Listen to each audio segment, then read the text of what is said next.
সালাম আলাইকুম রহমতুল্লাহ। আমাদের সমাজ এক শ্রেণীর মানুষ বসবাস করে যাদেরকে আমরা কবিরাজ কিংবা গণক বলি। আমাদের এই সমাজে এমন কিছু মানুষ বসবাস করে যারা তাদের কাছে যায় এবং জিজ্ঞেস করে, জানতে চাই ভবিষ্যৎ কিংবা অতীতের খবর। তবে এই বিষয়টা আমাদের প্রত্যেকের জেনে রাখা উচিত। ভবিষ্যৎ মানে নিঃসন্দেহে এটা একটা গায়েবের খবর, আর গায়েবের খবর একমাত্র আল্লাহ পাক জানেন। কেউ যদি দাবি করে যে সে ভবিষ্যতের খবর জানে, এটা নিতান্তই প্রতারক ছাড়া আর কিছু হতে পারে না। তার কারণ এ ব্যাপারে আল্লাহ পাক সূরা নামল ৬৫ নম্বর আয়াত এবং সূরা আনাম ৫৯ নম্বর আয়াতে স্পষ্ট উল্লেখ করা আছে।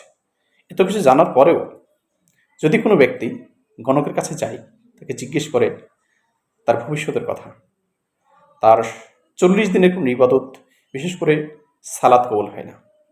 এটা আপনার মুসলিমের ২২৩০ নম্বর হাদিস।